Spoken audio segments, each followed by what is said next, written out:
5 Disruptions in the Modern Day Which Make Me Lose It, by Krishna's Mercy. ध्यातो विषयान् पुंसा संगस्ते शुभ जायते संगात संजायते कामा कामात क्रोधो भिजायते. Quote, while contemplating the objects of the senses, a person develops attachment for them, and from such attachment lust develops, and from lust anger arises. Lord Krishna, Bhagavad-gita, 2.62. 1. No one-day shipping. You have to be kidding. Well, I am not buying from that seller. They have the item we are looking for, but they are charging for shipping. Moreover, the item will not arrive for another week. That is so ridiculous. I am almost insulted. 2. Buffering for the video. You have to be kidding. I cannot watch this. Why is the video buffering at this very moment? Probably lots of other fools trying to access the servers at the same time. Do you people have nothing better to do? I work hard all week just so I can watch these movies and relax on the weekend.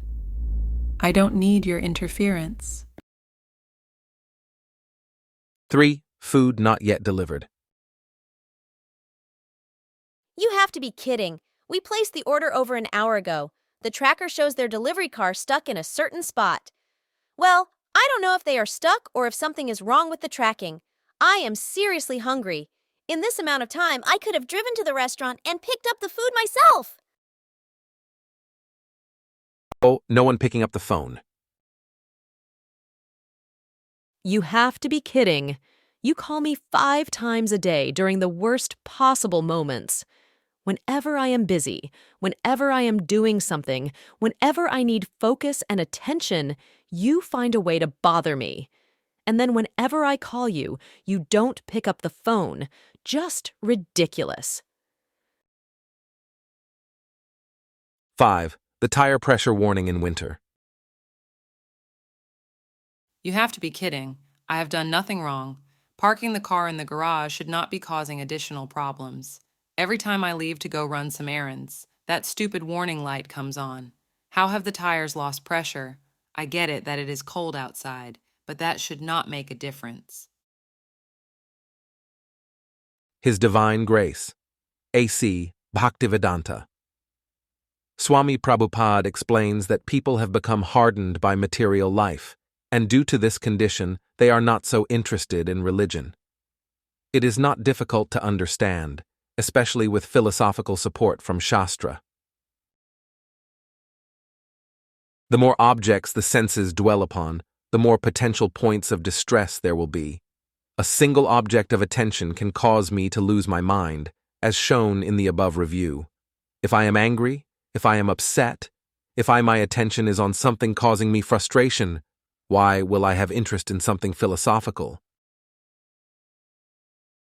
Life and death, the elements of nature, the different modes of living, the history of the universe, and the predicted future condition. Who cares about any of these things? I am upset right over something trivial, except I feel that it is the most pressing issue of all time. The solution is always the same: perseverance in the path of Dharma, at least making an attempt, as self-improvement is one of the benefits. That over which I am upset now, that tendency towards anger, that hardening of the spirits, these will be corrected with alignment with Dharma. The recommended way to find Dharma today is chanting the holy names. Stay with transcendence through sound. Produce that sound on a regular basis through a routine in japa, and focus on hearing that sound which is produced.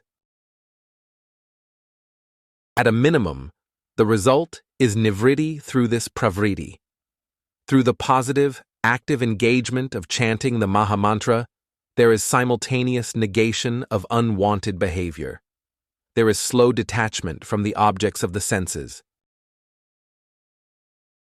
If we fail to make the attempt, then the potential points of distress will only increase. For every convenience, there is an inconvenience.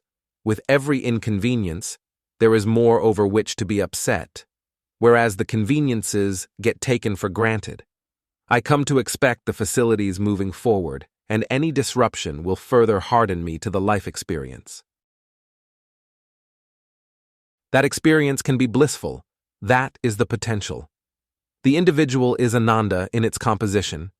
It seeks this Ananda, but without guidance it goes to the wrong places and focuses on the wrong things. Transcendental life is that very needed realignment, and it can soften even those strongly hardened by the difficult conditions of modern living. In closing, I want it now. I don't care how. I want it all, whether large or small. When in this way hardened, by living experience disheartened, still should try to find a way, for holy names in routine to say,